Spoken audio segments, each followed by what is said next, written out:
సర్వేశ్వరుని ప్రేమ పవిత్రాత్మ సహవాసం మీ అందరితో ఉండుగాక.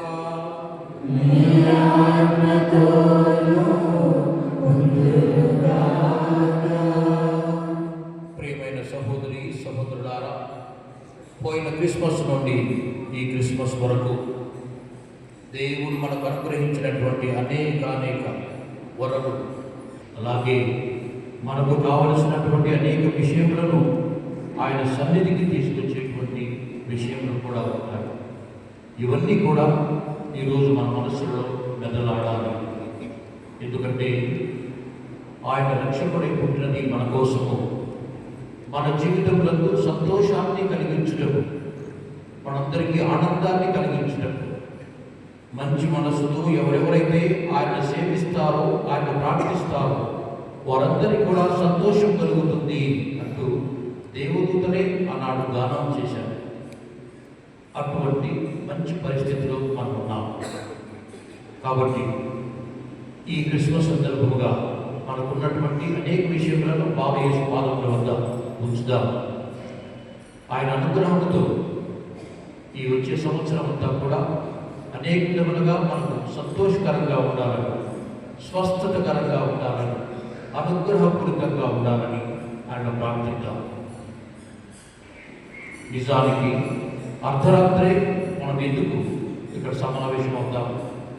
దానికి కారణం ఏమిటి అని అంటే, సరిగ్గా 12 గంటలకు ఈరోజు గడిచిపోతుంది, ఈరోజు అయిపోతుంది.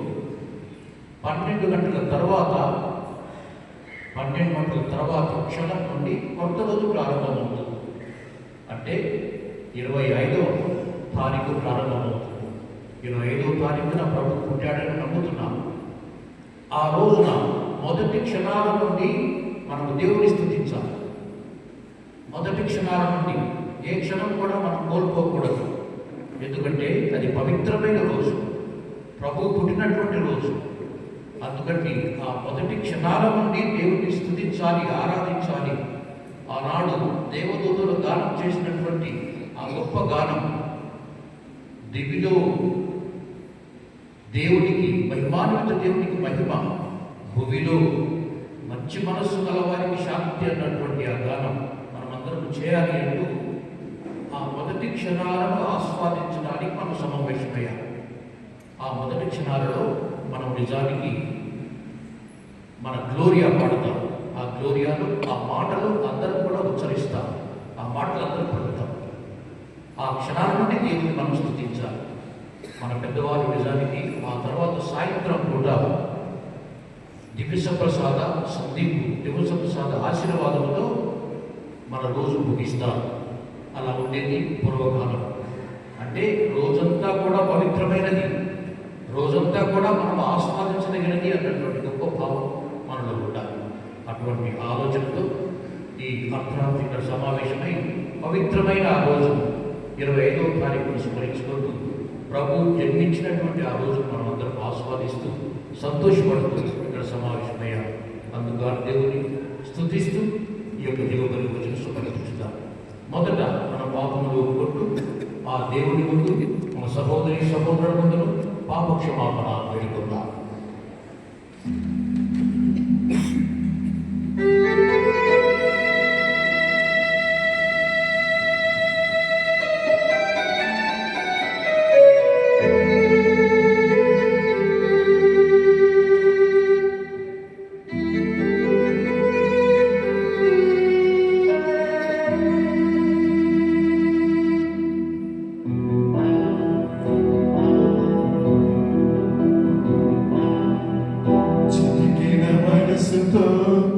నలిగిన హృదయంతో ఆరిపోయిన దీపమై, వాడిపోయిన పువ్వునై, చితికిన మనసుతో నలిగిన హృదయంతో ఆరిపోయిన దీపమై, వాడిపోయిన పువ్వునై, వచ్చితిని ప్రభువా నీ సన్నిధికి, వెలిగించమని నా జీవితాన్ని, వచ్చితిని ప్రభువా నీ సన్నిధికి, వెలిగించమని నా జీవితాన్ని, కనికరించి కరుణించవా. ఓ నా దైవమా, నా జీవమా, ఓ నా దైవమా, నా జీవమా.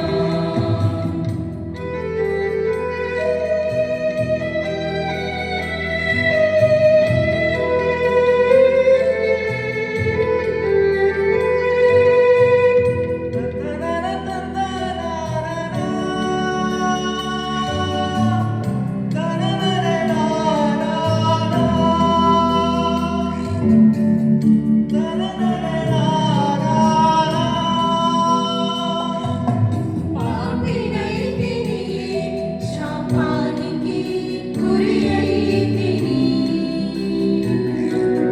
ద్రోహినైతిని, కోపానికి కారుకైతిని.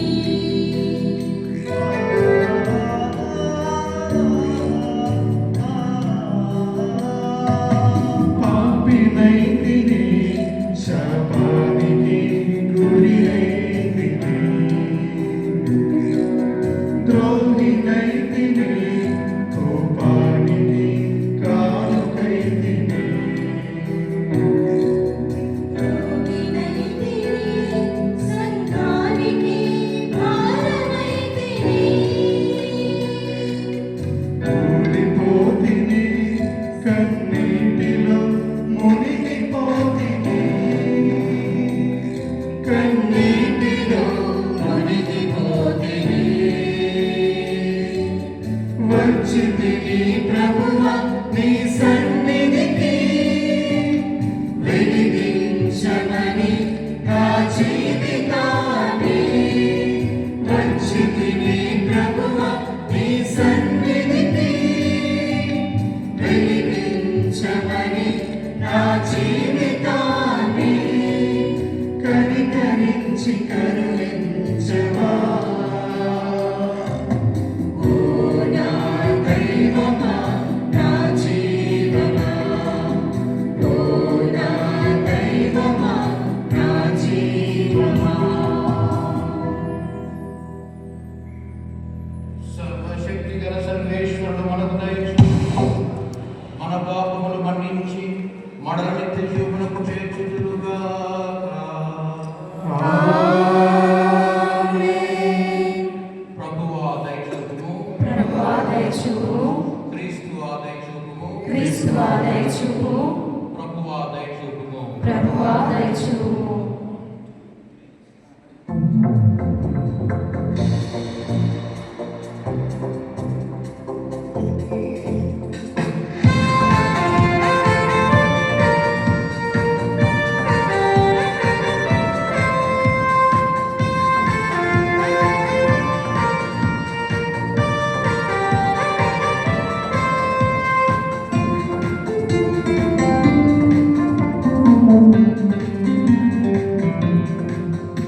పొగడుచున్నాము నిన్ను ఆరాధించుచున్నాము నీ ఘనతను కీర్తింతుము భూమిలో నిన్ను కొలిచెదము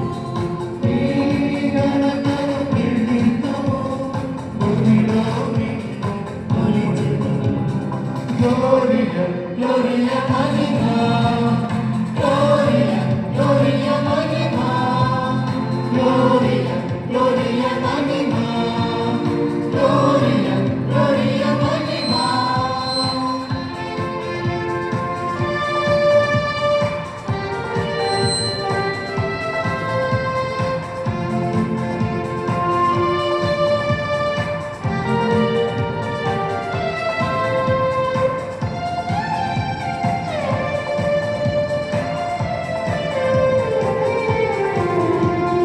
హితకుని ప్రక్కన కూర్చున్నవారా మా యేసువా, తండ్రి మహిమలో ఆసీనుడా మా సర్వేశ్వరా.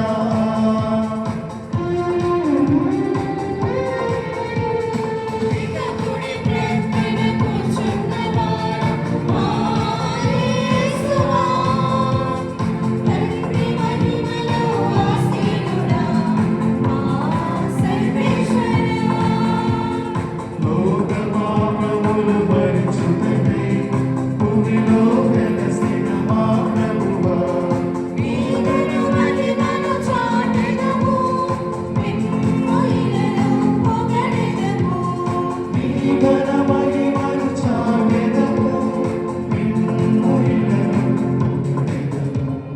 Gloria, Gloria Magna, Gloria, Gloria Magna, Gloria, Gloria Magna, Gloria, Gloria Magna. మహోన్నతమున ప్రేమిని మహిమ కలుగుగాక, భూమియందు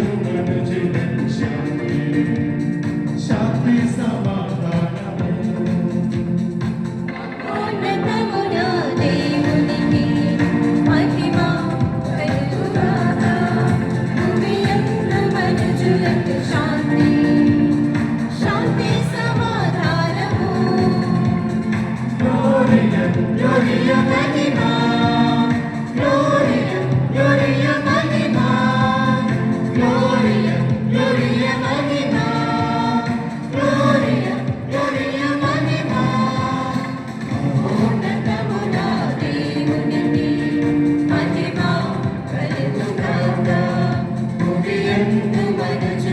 శాంతి శాంతి సమాధానము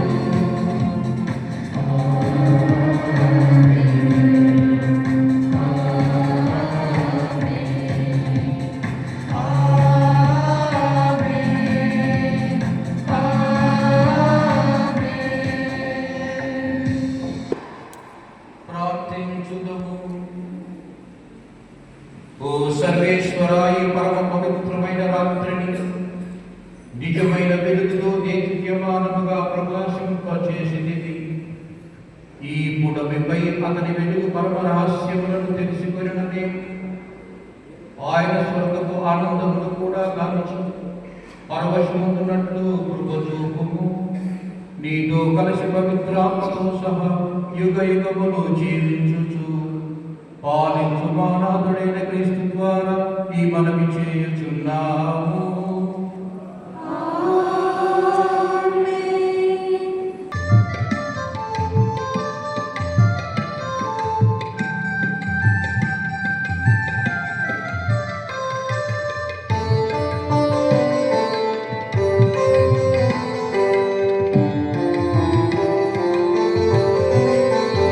Gloria,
క్రీస్తు సువిశేషంలోని భాగము.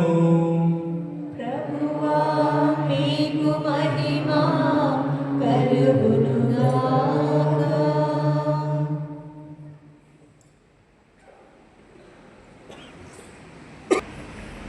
లూకా శుభవార్త 2వ అధ్యాయము.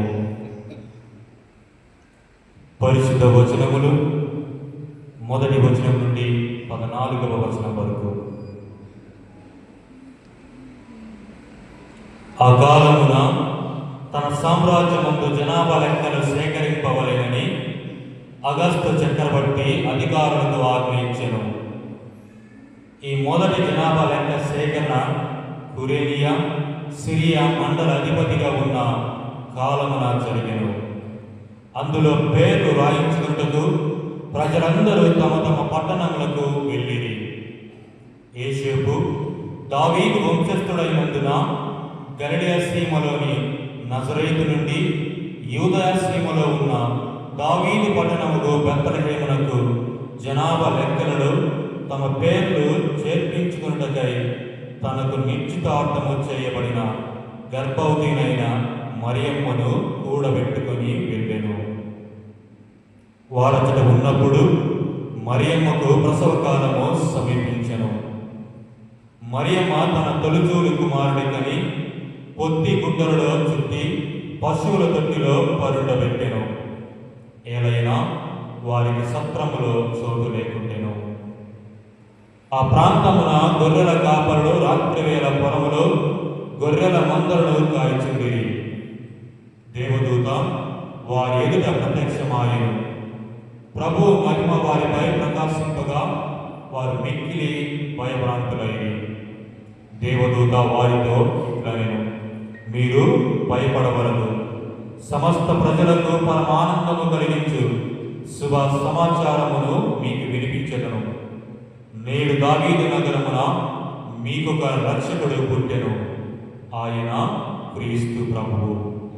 శిశువు పొత్తి గుడ్డలో చుట్టబడి పశువుల తొట్టిలో పరుండబెట్టబడి ఉండుట మీరు చూచెదరు. ఇదే మీకు ఆనవాలు అనెను. వెంటనే ఆ దేవదూతతో పరలోక దూతల సమూహము ప్రత్యక్షమై సర్వేశ్వరుని ఇట్లు స్తుతించెను. మహోన్నత స్థలములో సర్వేశ్వరునికి మహిమ. భూలోకమున ఆయన అనుగ్రహమునకు పాత్రులకు వారికి శాంతి కలుగునుగాక.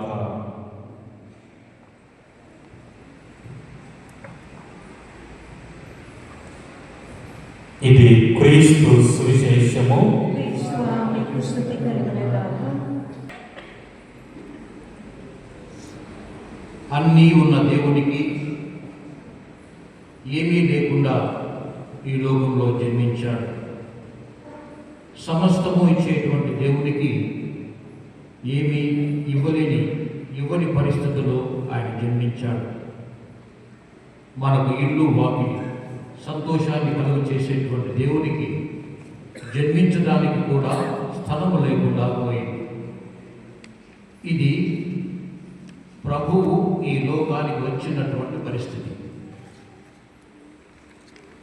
ఆయన వచ్చినటువంటి పరిస్థితి చాలామంది ఎవరు గుర్తించలేదు. అది భౌతికంగా కావచ్చు, లేక అంతరంగికంగా ఆధ్యాత్మికంగా కావచ్చు. చాలామంది గుర్తించలేదు. గుర్తించిన వారు మాత్రం సంతోషించారు. ఎవరు వారు? దేవదూతలు మొదట గానం చేశారు. ఆయన గుర్తింపు పరలోకం నుండి ప్రారంభమైంది. ఆయన పుట్టుక గుర్తింపు. దేవదూతలు అన్నారు, దివిలో దేవునికి మహిమ కలుగునుగా, భూమిలో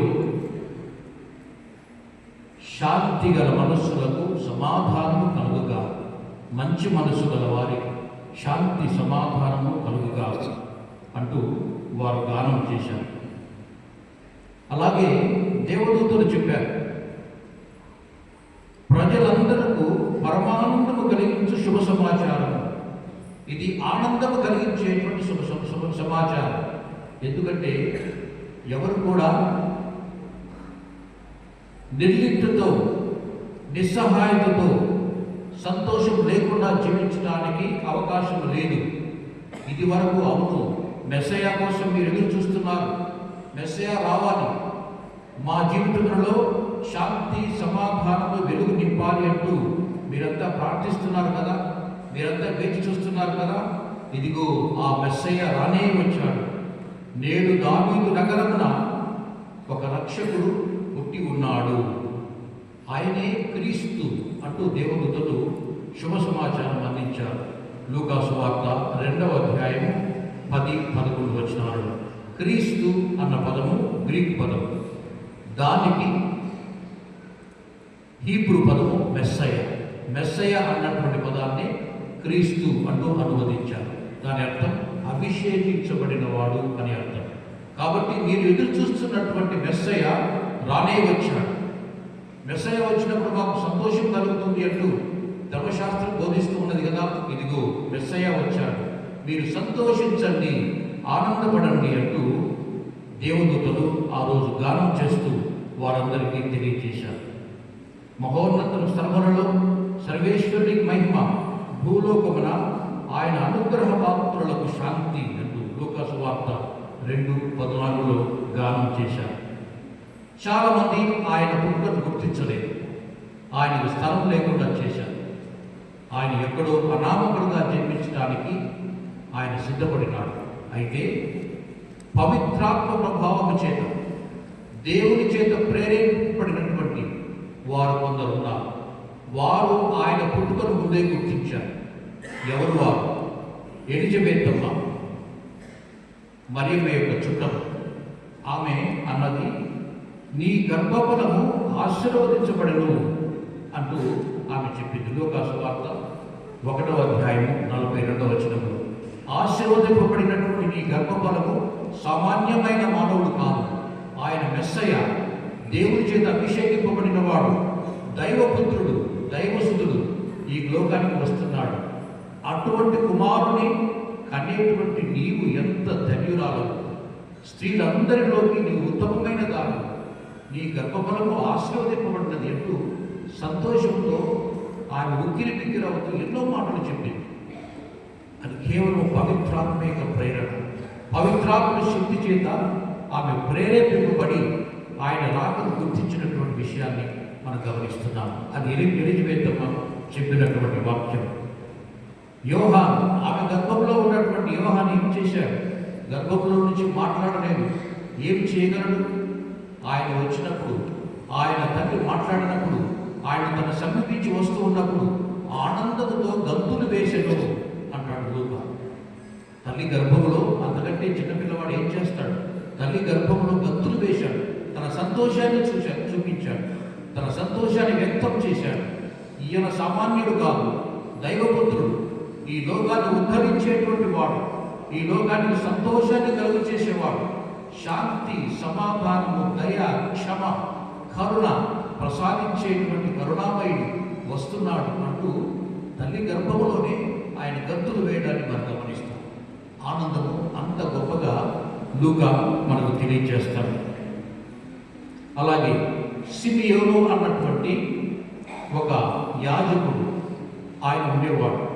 దేవాలయంలో ప్రభువును సమర్పించినప్పుడు, బాలయేసును సమర్పించినప్పుడు ఆయన గొప్పగా స్పందిస్తూ అన్నాడు, ఈయన కోసం ఎన్ని సంవత్సరాలు నేను ఎదురు చూశాను, ఎన్ని సంవత్సరాలు ఎదురు చూసి నేను వృద్ధుడనైపోయాను. ఈ వృద్ధాప్యంలో, ఈ కళ్ళు కూడా మూసుకుపోయేటువంటి ఈ సమయంలో ఈ పిల్లవాడిని చూశాను కదా, ఈ పిల్లవాడు సామాన్యుడు కాదు, ఎంతమందికి సంతోషాన్ని కలుగు చేసేవాడు, ఎంతమంది హృదయములలో ఆనందము వెల్లివిరిసేటువంటి అనేక క్రియలు మాటలు చెప్పేటువంటి వాడు, చేసేటువంటి వాడు. ఇటువంటి ఈ గొప్ప రక్షకుని, ఈ లోక పాపములను తొలగించేటువంటి రక్షకుడు, కల్మషము లేనటువంటి గొర్రెపిల్ల, ఈయనను చూసేందుకే కదా ఇన్ని సంవత్సరాలు నేను ఇలా జీవించుకున్నాను అంటూ ఆ వృద్ధాప్యపు కళ్ళతో చూసి పరవశించిపోయి కన్నీళ్లతో గొప్ప వాక్యాలు పలకడం మనం గమనిస్తాం. ఆనందం అంటే అది పవిత్రాత్మ చేత ప్రేరేపితులైనటువంటి మహానుభావుడు చెప్పినటువంటి మాట. అలాగే అక్కడ అన్నమ్మ అన్నటువంటి ఒక ప్రవక్తి ఉండేది.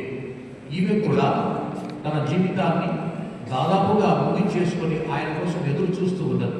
పిల్లవాడిని చూసినప్పుడు, బాలుని చూసినప్పుడు ఆమె సంతోషంతో పొంగిపోతూ ఆ సంతోషాన్ని తనలో దాచుకోలేదు. ఆమె అందరికీ చెప్పడం మొదలుపెట్టింది. ఈ పిల్లవాడు, ఈ బాలుడు ఎవరు? ఈయన సాక్షాత్తు మెస్సయ్య.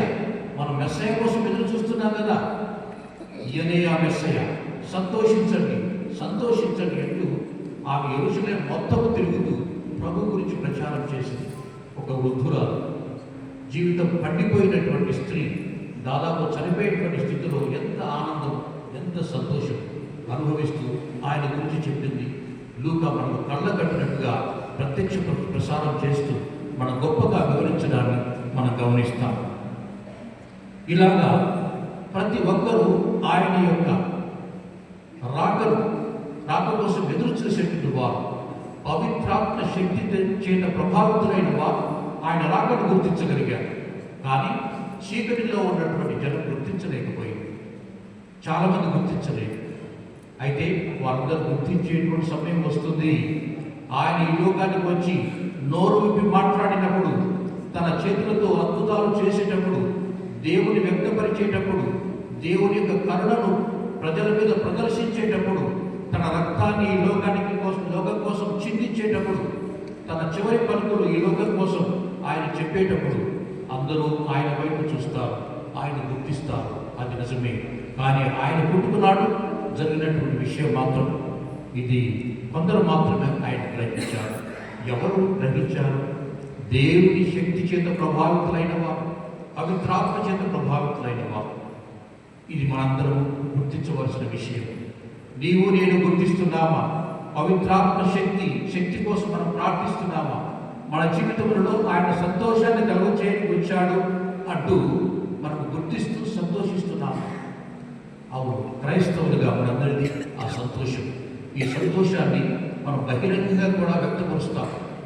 మన గుడులన్నీ కూడా గొప్పగా అలంకరణ చేయబడతాయి. మన గురువులైతేనేమి, సహాయకులైతేనేమి, కన్యాస్త్రీలైతేనేమి, పెద్దవాళ్ళైతేనేమి గుడులను చక్కగా అలంకరిస్తారు. విద్యుత్ దీపాలతో ఎంతో చక్కగా అలంకరణ చేస్తారు. మంచి బట్టలు మనం ధరిస్తాం, క్రొత్త బట్టలు ధరిస్తాం. క్రొత్త బట్టలు దేనికి? ఏదో మనకు డబ్బు ఉండదని చెప్పడానికి కాదు కదా, లేదా ఏదో పిల్లలు తల్లిదండ్రులను పీడించి మనం క్రొత్త బట్టలు వేసుకోవడానికి కాదు కదా. క్రొత్త బట్టలు ఎందుకు వేసుకుంటాము? సంతోషాన్ని వ్యక్తం చేయడం. సంతోషం, బాహ్య సంతోషం మన అంతరంగిక సంతోషాన్ని తెలియచేస్తుంది. నీ లోపల, నీ హృదయంలో ఒక సంతోషాన్ని అనుభవిస్తున్నావు. నా రక్షకుడు పుట్టాడు, ఆయన జన్మదినాన్ని జరుపుకుంటున్నాను. ఆ రక్షకుడును రక్షించాడు తన రక్తం చేత.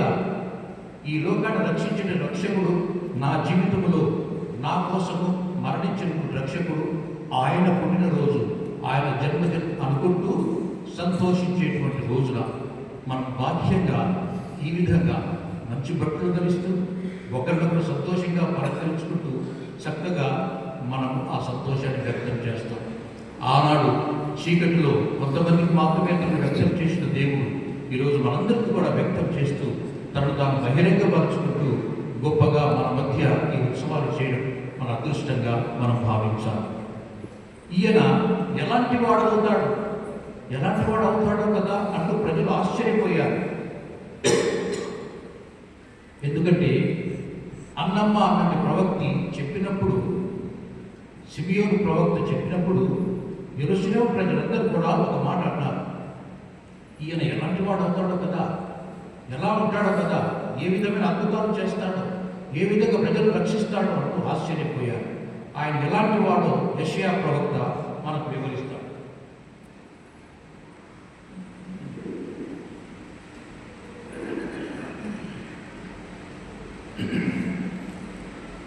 యెషయా ప్రవక్త యెషయా గ్రంథం 40వ అధ్యాయం 10 నుంచి 11 వరకు ఆయన గురించి ఈ విధంగా అంటాడు.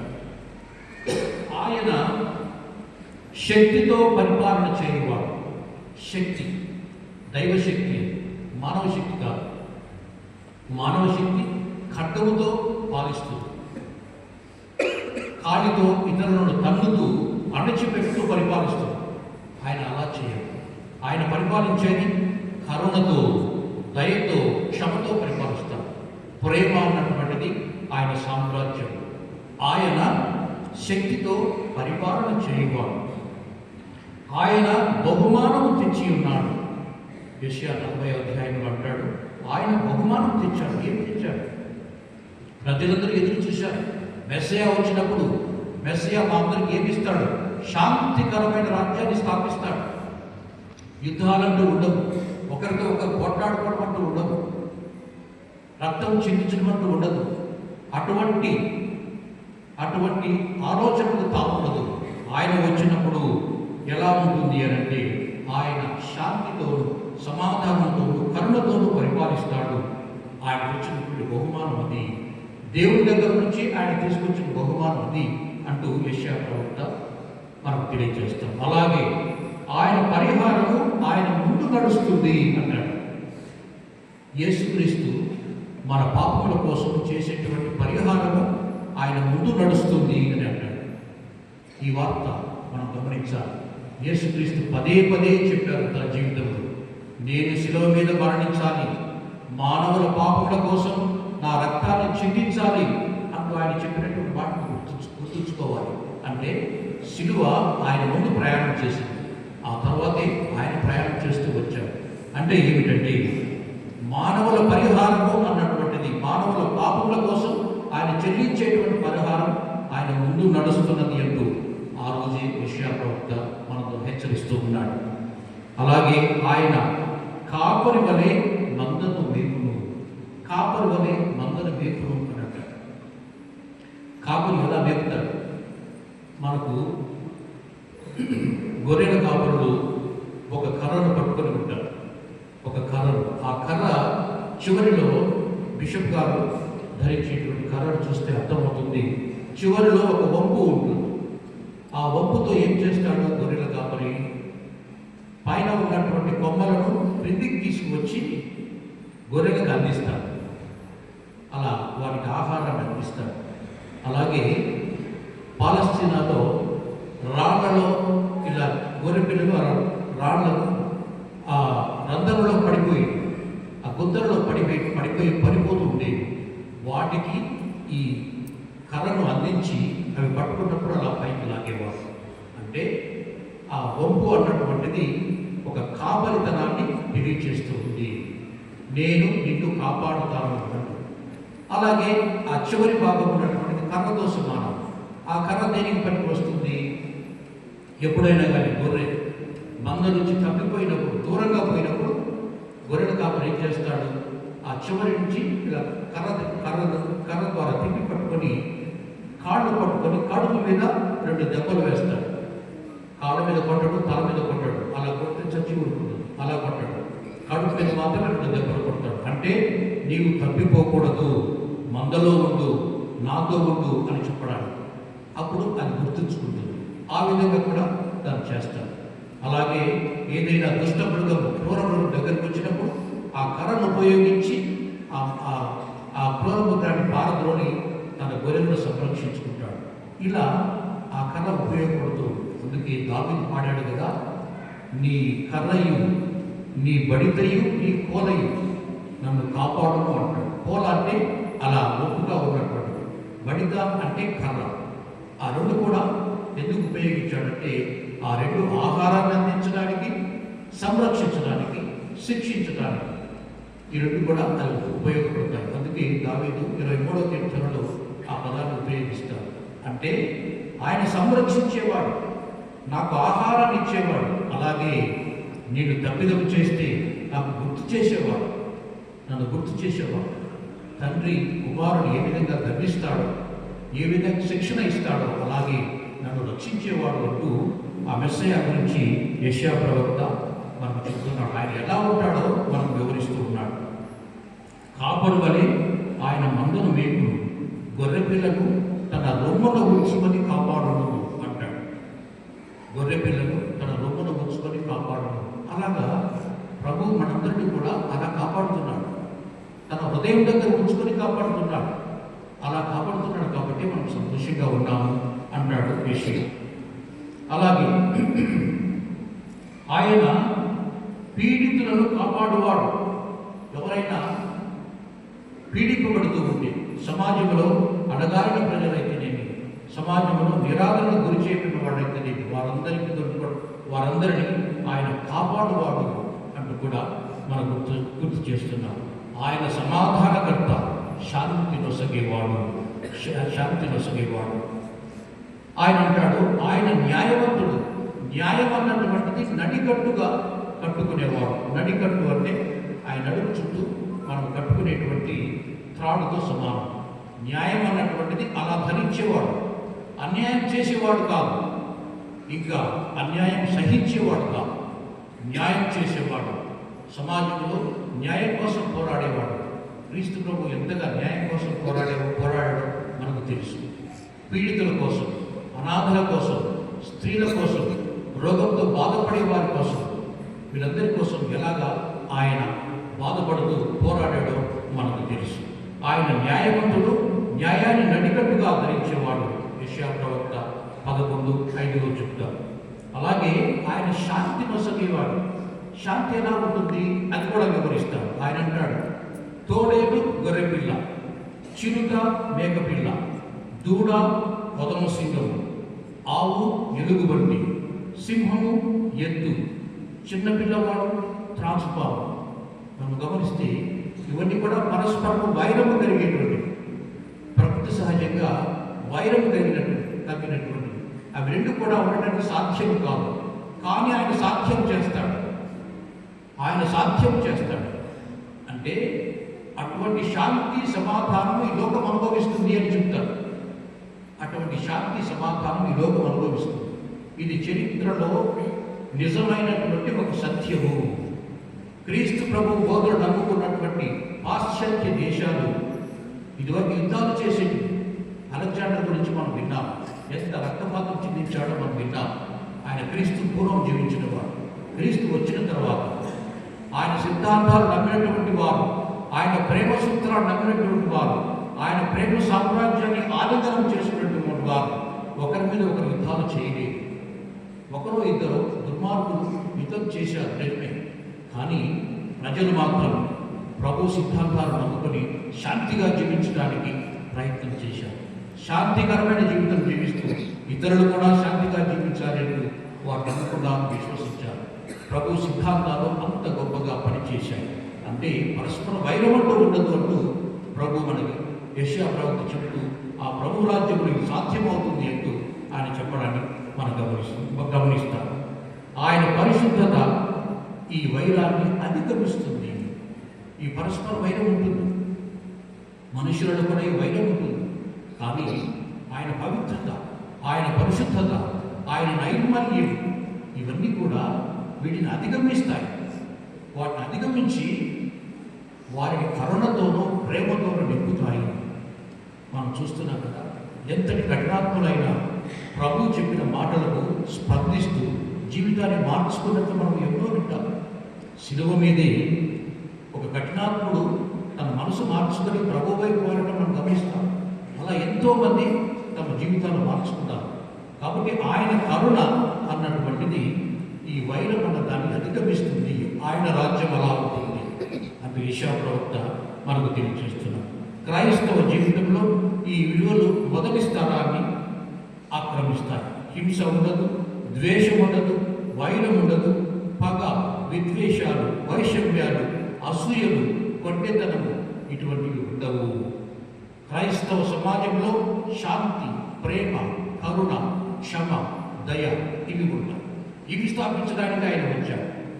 ఆయన స్థాపించిన రాజ్యంలో సంఘస్థులైన వారు, పౌరులైన వారు ఈ విలువలు సాధించాలి, ఈ విలువలు పుణిపుచ్చుకోవాలి. కానీ వైషమ్యాలు కాదు అంటూ యెషయా ప్రవక్త మనందరికీ వివరిస్తున్నాడు. ఈరోజు మనమందరం కూడా హ్యాపీ క్రిస్మస్ అని అందరము ఒకరితో ఒకరు చెప్పుకుంటాం. ఇంతకు ముందుగా మీరందరూ కూడా ఒకరితో ఒకరు కొన్ని గిఫ్ట్స్ ఒకరితో పంచుకొని ఉంటారు. Sharing of gifts, happy Christmas అని చెప్పుకుంటూ ఉంటారు. ఎందుకు గిఫ్ట్స్ ఇవ్వాలి? మామూలుగా ఈస్టర్ పండుగ ఇవ్వము కదా, లేదా వేరే పండుగలకు ఇవ్వము. ఎందుకు ఈరోజు గిఫ్ట్స్ ఇస్తాము అంటే అది దానికి ఒక పరమార్థం ఉంది. అది ఎక్కడ కాదు, పైనుండి ప్రారంభమైంది. ఎక్కడ దేవాది దేవుడు, తండ్రి దేవుడు తన కుమారుణ్ణి ఈ లోకంతో పంచుకున్నాడు. ఈ లోకంతో పంచుకున్నాడు. అది అన్నిటికంటే అత్యుత్తమమైనటువంటి కానుక. ఈ లోకానికి కానుక ఇచ్చాడు. యోహాను అన్నాడు కదా, ఆయన ఈ లోకమును ప్రేమించి తన కుమారుని ఇచ్చాడు. తన కుమారుని ఒక బహుమానంగా ఇచ్చాడు. ఆ బహుమానము అన్నిటికంటే అత్యున్నతమైనది, మహాపవిత్రమైనది. ఆ అత్యున్నతమైనటువంటి ఆ బహుమానంలో మనము కూడా భాగం పంచుకుంటూ మన సంతోషాన్ని వ్యక్తం చేస్తూ మనం ఒకరితో ఒకరు మన సహోదరత్వాన్ని పంచుకుంటూ మన బహుమానాన్ని పంచుకుంటాం, గిఫ్ట్స్ ఇచ్చుకుంటాం. హ్యాపీ క్రిస్మస్ అంటాం.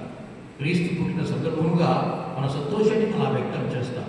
దేవుడు మనతో ఏ విధంగా ఆ అత్యున్నత కానుకను పంచుకున్నాడో మనం కూడా ఇతరులతో ఆ సంతోషాన్ని పంచుకుంటాం. అదే క్రిస్మస్లోని పరమార్థం. అటువంటిది మన జీవితంలో మనం ఎప్పటికి కూడా నెరవేర్చాలి. తండ్రి దేవుడు తన కుమారుణ్ణి మనతో పంచుకున్నాడు, మనకి ఇచ్చేశాడు, ఈ లోకానికి ఇచ్చేశాడు. ఈ లోకంలో ఈ లోకం కోసము కుమారా నీవు ప్రాణత్యాగం చేయి, నీ రక్తాన్ని చిందించు, ఈ లోకం ఎలా జీవించాలో వాళ్ళకు నేర్పించు అంటూ పంపించాడు. అలాంటి రక్షకుడు మనందరికీ కూడా నేర్పించాడు, ఎలా జీవించాలో నేర్పించాడు. ఎన్ని గొప్ప సూక్తులు చెప్పాడు, చిన్న చిన్న విషయాలు కూడా మనకు బోధించాడు, ఎలా జీవించాలో నేర్పించాడు. అలాగే మనం చేసేటువంటి పాపములకు తాను పరిహారంగా తన రక్తాన్ని చిందించి శిలువ మీద మరణించాడు. అటువంటి గొప్ప రక్షకుడు మన రక్షకుడు, మన దేవుడు, మన దైవసుడు మన మధ్య పుట్టినటువంటి రోజు. ఆ సంతోషాన్ని మనం అనుభవిస్తూ ఒకరితో ఒకరు మన సంతోషాన్ని వ్యక్తం చేస్తూ మన కానుకలు పంచుకుంటాం. ఆ అత్యున్నత కానుకలు గమనించండి. ఆయన దేవుడు మనకిచ్చాడు, ఆ కానుకలు మనకిచ్చాడు. ఆ కానుకను ఆరాధిద్దాం. ఆ కానుక క్రీస్తు ప్రభువు ఆయన కాళ్ళు పట్టుకొని వచ్చే క్రిస్మస్ వరకు తండ్రి మాకు కాపాడు, మాకు వచ్చేటువంటి సకల అవసరములందు మాకు తోడినట్టుగా ఉండు, మా జీవితంలో నీవు తెచ్చినటువంటి శాంతి సమాధానం మాకు ఇవ్వు, మా కుటుంబంలో ఉన్నటువంటి అశాంతిని తొలగించు, అస్వస్థతను పోగొట్టు, మా సమాజంలో ఉన్నటువంటి అనేక విద్వేషాలను తొలగించు, మేమందరం కూడా సంతోషంగా జీవించడానికి నీవు మాకు సహాయం చేయి, మాకు కాపాడు. మేము పాపాత్మలము, మేము దయలేని వారము, మేము కొండతనం చెప్పేవాళ్ళము, అనేక విధములుగా నీకు ద్రోహం చేసేవాళ్ళము. అయినప్పటికీ నీ దయ మమ్మ ఆవరిస్తున్నది, నీ రక్తము మా పాపములను కడిగివేసి ఉన్నది, కాబట్టి మమ్మ కరుణించు అంటూ ప్రార్థన చేసేటువంటి సమయం క్రిస్మస్ సమయం. ఈ సమయాన్ని మనం బాగా సద్వినియోగం చేసుకుందాం. మన జీవితంలో ప్రవేశించినటువంటి ఆ మెస్సయ్య, ఆ క్రీస్తు ప్రభును ఆరాధిద్దాం. మళ్ళీ వచ్చే క్రిస్మస్ వరకు మనం సమర్చించబడి, ముఖ్యంగా మన పిల్లలను వారి విద్యాబుద్ధులతో మంచి సంస్కారంతో వారు ఎదిగేట్లుగా సహాయం చేయమని వారి యేసుని ప్రార్థన చేద్దాం. ఈరోజు సంతోషంగా గడుపుతూ దేవుడిచ్చినటువంటి కానుకను మన జీవితంలో గొప్పగా అనుభవిస్తూ మన సంతోషాన్ని ఇతరులతో పంచుకుంటూ ఈ క్రిస్మస్ను అర్థవంతంగా జరుపుకుందాం. మీరు మీ కుమారుని ఈ లోకములకు కానుకగా పంచుకున్నారు. మేము కూడా ఒకరికొకరు ఒక కానుకగా జీవించేట్లు అనుగ్రహించండి. క్రైస్తవ విలువలను మేమందరం మా జీవితంలో పాటిస్తూ ప్రభువు చూపిన ఆదర్శ మార్గంలో జీవించడానికి మాకు సహాయం చేయమని అదే క్రీస్తు ద్వారా మీకు మనవి చేస్తున్నాం తండ్రి. ఆమేన్.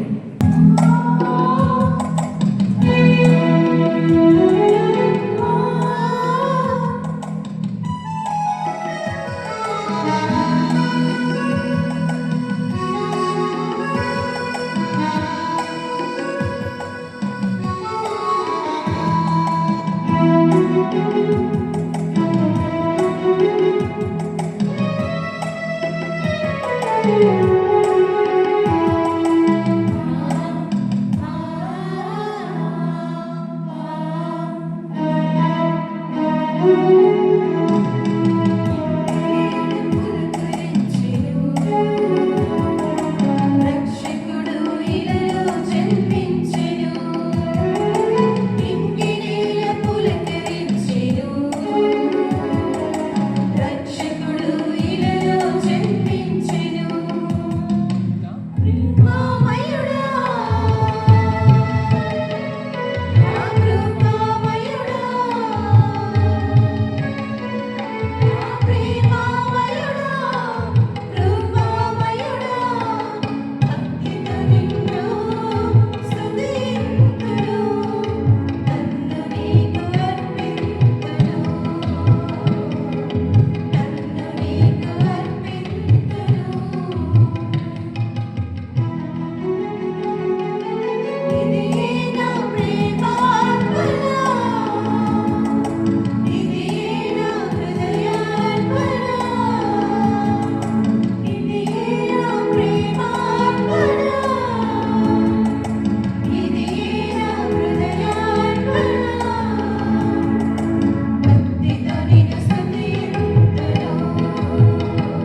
సర్వశక్తి దేవి సర్వేశ్వరుడికి అంగీకారముట్లా ప్రార్థించండి.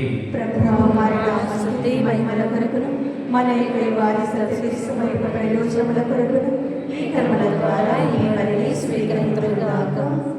ఓ సర్వేశ్వర, ఈ ఉత్సవ సందర్భమున మేము సమర్పించుకున్న అర్పణతో స్వీకరింపు. మా మాత్రమే మేము క్రీస్తునందు మా దేవుడు వైపు ఐక్యమవుతున్నాము. ఈ విధముగా ఇక్కడ జరుగు పవిత్రమైన కార్యముల ప్రభావమున మేము అందరినీ పోలిందుముగాక. మా నాథుడైన క్రీస్తు ద్వారా ఈ మనవి చేయుచున్నాము. ప్రభువు మీతో ఉండునుగాక.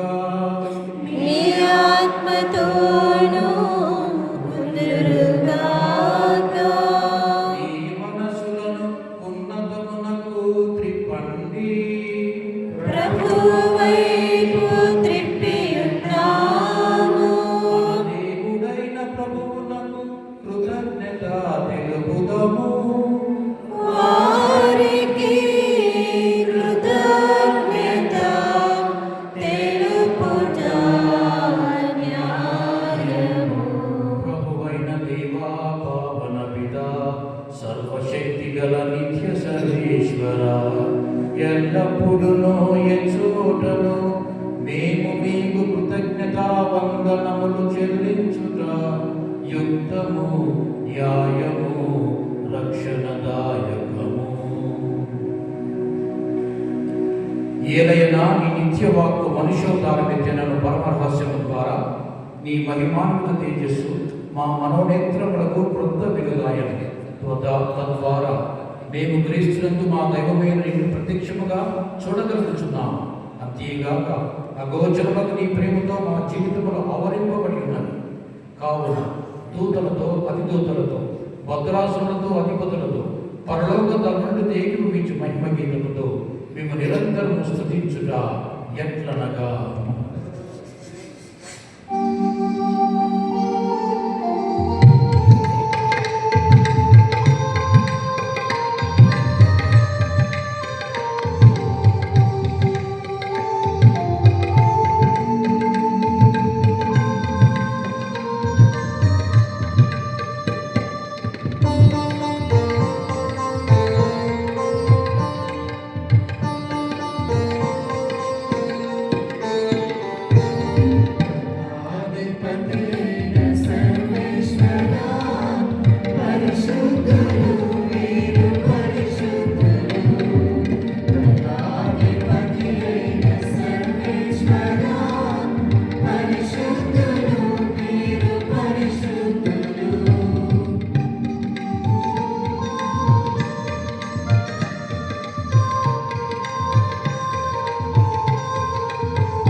ప్రభువైన యేసుక్రీస్తు ద్వారా పవిత్రాత్మ ప్రభావం వలన సమస్తములకు జీవం పోసి పవిత్రపరుచుతున్నావు. ప్రపంచమాద్యంతము సూర్యోదయం నుండి సూర్యాస్తమయం వరకు నీ నామముకు నిర్మలమైన బలిని సమర్పించుటకై ప్రజలు నిరతము పిలుచున్నావు. కావున ఏగిన వార ఈ కానుకలను నీ సముఖమునకు తెచ్చియున్నాము. పవిత్రాత్మ ద్వారా వేదిని పవిత్రపరచ ప్రతిమాలు కొలుచున్నాము. ఈ విధమున ఇవి మా ప్రభువు నీ కుమారుడైన యేసుక్రీస్తు శరీర రక్తములు అగునుగాక. వారి ఆజ్ఞ ప్రకారమే ఈ కృతజ్ఞతార్చనను నెరవేర్చుచున్నాము. అతడు అప్పగింపబడిన రాత్రి అప్పమునందుకొని నీకు కృతజ్ఞతావందనములు చెప్పి స్తుతించి త్రుంచి శిష్యులకిచ్చుచు ఇట్లనిది, మీరందరూ దీనిని తీసుకొని భుజింపుడు. ఏలయనా ఇది మీ కొరకు అప్పగింపబడునున్న నా శరీరము.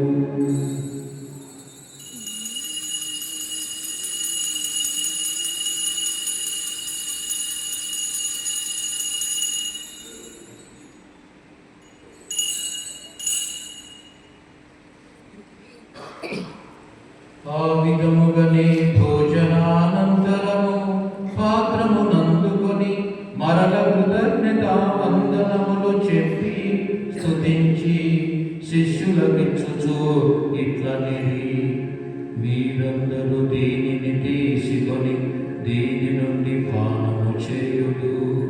ఏలయనా ఇది నూతన నిత్య నిబంధన యొక్క నా రక్తపు పాత్రము. ఇది మీ కొరకును అనేకుల కొరకును పాప పరిహారమునకై తారబోయబడును. దీనిని నా జ్ఞాపకార్థము చేయుడు.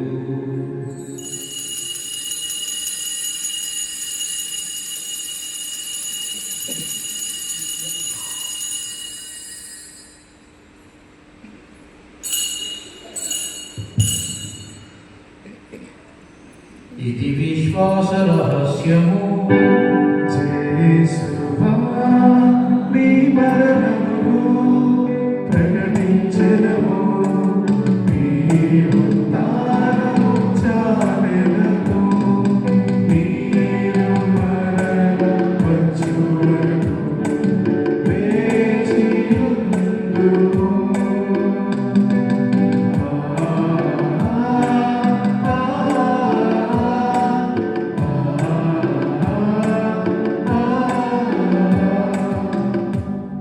కనుక తండ్రి నీ దివ్య కుమారుని రక్షణాయుతకు శ్రమలను అద్భుతమైన ఉత్థానమును మోక్షారోహణమును స్మరించుచు అతడు మరల వేచేయునని ఎదురు చూచు మేము ఈ పవిత్ర జీవన బలిని కృతజ్ఞతతో నీకు అర్పించుచున్నాము. నీ పవిత్ర శ్రీ సభ యొక్క కానుకను ప్రీతితో వీక్షింప ప్రతిమాలు కొనుచున్నాము. తన మరణము ద్వారా మమ్ము నీతో సఖ్యపరచిన నీ కుమారుని బలిని స్వీకరింపుము. మేము అతని శరీర రక్తములతో పోషింపబడి పవిత్రాత్మతో నింపబడి అతని యందు ఏక శరీరము ఏక మనసు కలిగియుండునటుల దయచూపుము.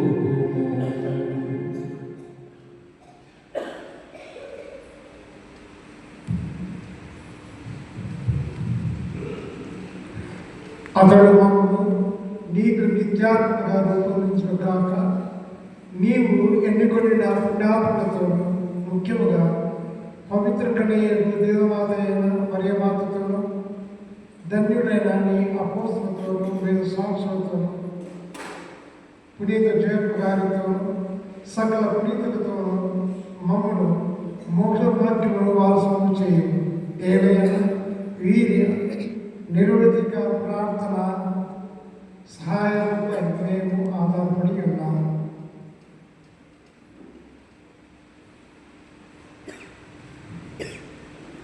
ఓ ప్రభువా, మమ్ము నీతో సఖ్యపరచి బలి లోకమంతటికి శాంతిని శ్రేయస్సును ప్రసాదించినట్లు బ్రతిమాలుచున్నాము. ఈ లోకంలో యాత్ర చేయి మీ శ్రీ సభను, మీ సేవకుడు, మా 14 జగద్గురువును, మా సజ్ఞాన పౌల్ ప్రకాశ్ పీఠాధిపతిని, తదితర పీఠాధిపతులను, గురువులందరినీ, నీవు సంపాదించుకున్న ప్రజలందరినీ విశ్వాసమందును ప్రేమయందును దృఢపరపు. నీ చిత్త ప్రకారము నీ సముఖంలో చేరి ఉన్న ఈ ప్రజల మనములను ఆలకింపు. దయగల తండ్రి, నలుదశల చెంది ఉన్న మీ బిడ్డలందరినీ కనికరించి మీతో ఐక్యపరచుకును.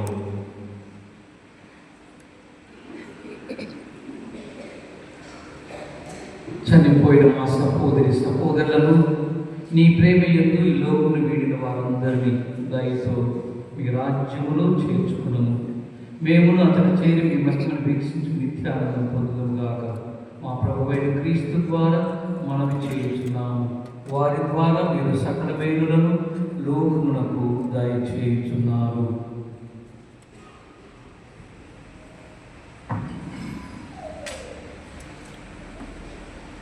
క్రీస్తు ద్వారా, క్రీస్తుతో, క్రీస్తునందు సర్వశక్తి గలపిదైన సర్వేశ్వర పవిత్రాత్మతో ఏకమయ్యుండు నీకు యుగ యుగములు గౌరవ మహిమలు కలుగునుగాక.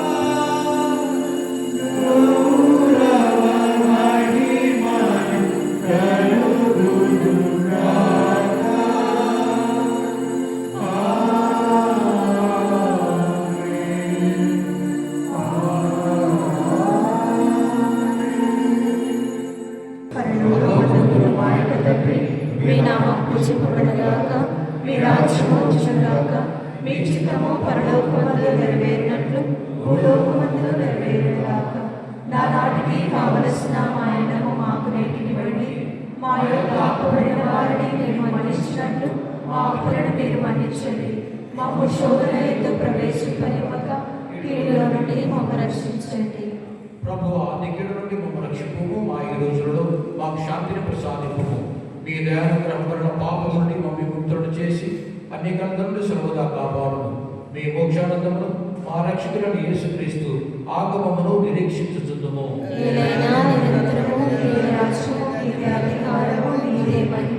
శాంతిని మీకు అనుగ్రహించున్నాను, నా శాంతిని మీకు ఇచ్చున్నాను అని నీ అపోస్తులతో వచించిన ప్రభు అయిన యేసువా, మా పాపములను లెక్కింపగా నీ శిశువు విశ్వాసం వీక్షింపు.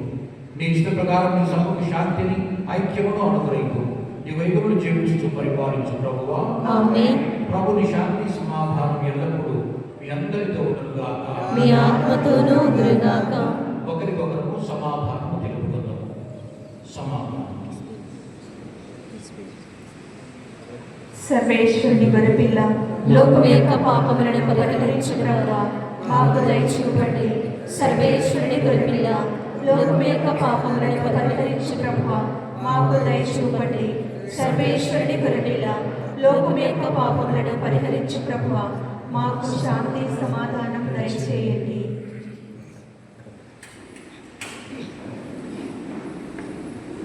ఇదిగో సర్వేశ్వరుని గొర్రెపిల్ల, ఇదిగో లోక పాపములు పరిహరించు ప్రభువు. గొర్రెపిల్ల విందుకు పిలువబడిన వారు ధన్యులు. ప్రభువా, మీరు నా ఇంట ప్రవేశించుటకు నేను పాత్రురాలను కాను. ఆయనను మీరు ఒక్క మాట పలికిన నా ఆత్మ స్వస్థత పొందును. క్రీస్తు శరీర రక్తములు నిత్య జీవుడు మనందరినీ కాపాడునుగాక. ఆమేన్.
క్రిస్మస్ కాలమా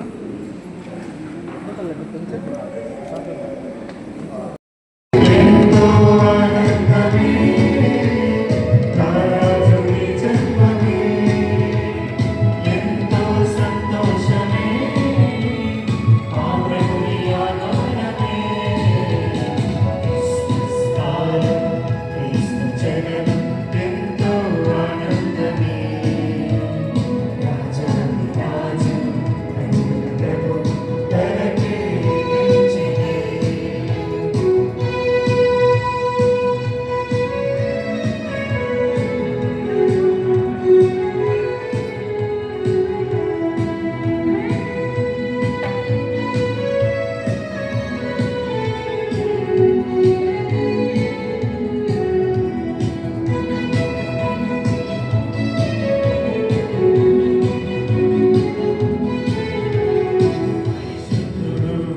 జన్మించెను పశువుల పాత్రలో లోకాల నేలే రాజుగా ఆ బెత్లెహేములో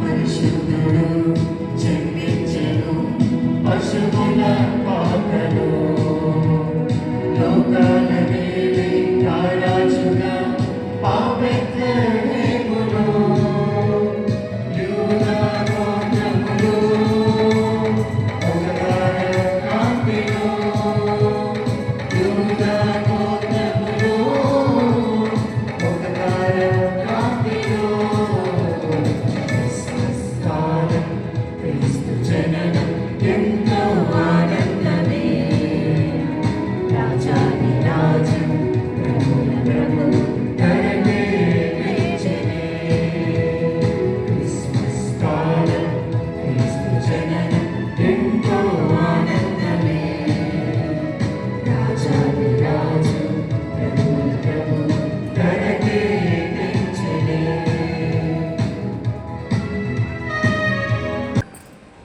జూబిలీ సంవత్సరాన్ని మనమంతా కొనియాడాలి. జూబిలీ సంవత్సరం ఎందుకు అంటే 2000 సంవత్సరముల పూర్వము క్రీస్తు ప్రభు జన్మించినటువంటి సందర్భాన్ని 2000లో ఒక జూబిలీ చేసుకున్నాం.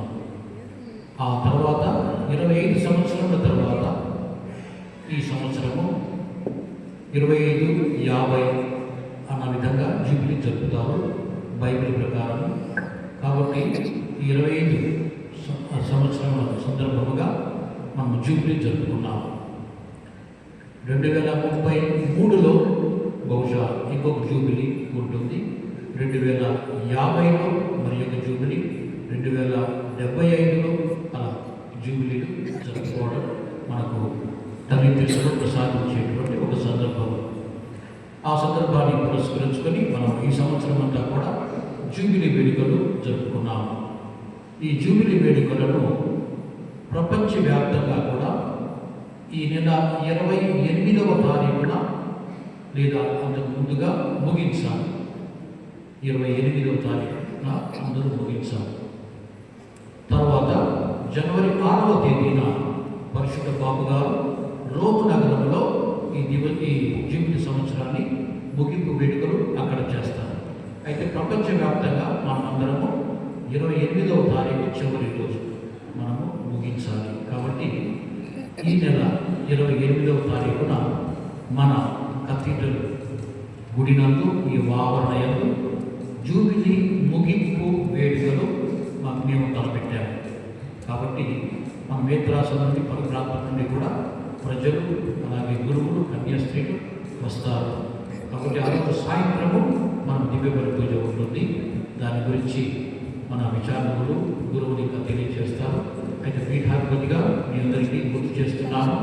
28వ తారీఖున ఆ రోజు ఆదివారం సాయంత్రము మనకు ఇక్కడ జూబిలీ ముగింపు వేడుకలు ఇక్కడ జరుపుకుంటారు. దానికి ఆ సందర్భాన్ని పురస్కరించుకొని దివ్యస్వ ప్రసాద ప్రదక్షిణ ఊరేగింపు ఉంటుంది.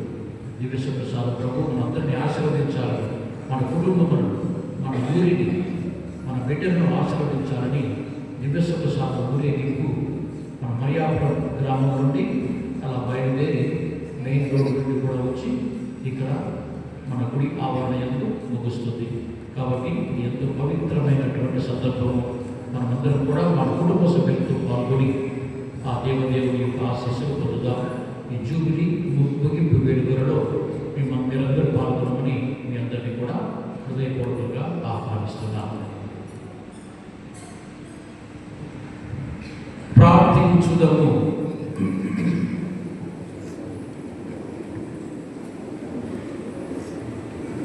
ఓ సర్వేశ్వర, వాక్కు మానవుడై మా మధ్య నివసించను అను గొప్ప పరమ రహస్యమును భక్తితోనూ ఉత్సాహంతోనూ మేము కొనియాడుచు ప్రమోదముతో నీ వందనంలో సమర్పించుతున్నాము. మా పవిత్ర జీవితముల ద్వారా అతనితో ఐక్యమై అతను సాధించిన శాంతిని మేము స్వీకరించి దాన్ని మా తోటి వారికి అందజేయనట్లు అనుగ్రహించు. మా ప్రభువైన క్రీస్తు ద్వారా ఈ మనవి చేయించున్నాము. ఆమేన్.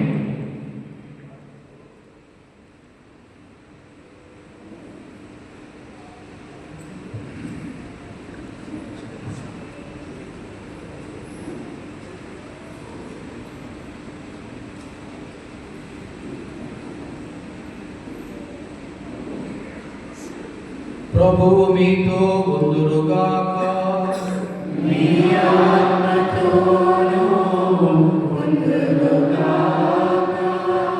అంతములేని మంచితనము నిదైన సర్వేశ్వరుడు తన కుమారుడు మనుష్య అవతారం ద్వారా ఈ లోకమునని అంధకారమును పారద్రోడను. మహిమాన్వితమైన అతని జన్మతో పవిత్రమైన ఈ రాత్రిని దివ్య తేజస్సుతో నింపెను. ఆ విధముగానే ప్రభువార్మితులని దేవుడు మీలోని అంధకారమును తొలగించి మీ హృదయమును పవిత్రపరచునుగాక. తన కుమారుడు రక్షణాత్మకమైన జన్మము ద్వారా సర్వేశ్వరుడు తన దూత ద్వారా గొర్రెల కాపులు తెలియజేయించను. ఆ ప్రభువు మీ మనసులను ఆనందంతో నింపి తన సువార్త ప్రచారకులుగా మేము ఎన్నుకుందురుగాక. తన కుమారుడి మనుషుల ద్వారా దేవుడు దివిని భూమిని ఒకటి చేసెను. ఆ ప్రభువు మీకు శాంతిని, మంచి మనస్సును, స్వర్గవాసులతో సహవాసము దయచేయుదురుగాక. సర్వశక్తి గల సర్వేశ్వరుడు పితా, పుత్ర, పవిత్రాత్మ మిమ్మందరినీ ఆశీర్వదించి కాపాడుదురుగాక. శుభాకాంక్షలు విచారణ గురువుకు, సహాయకులకు, కన్య స్త్రీలకు మీ అందరికీ కూడా క్రిస్మస్ యొక్క శుభాకాంక్షలు. Happy Christmas to all. సమాధానంతో వెళ్ళి క్రీస్తు ప్రేమలో జీవించుదాము. సర్వేశ్వరునికి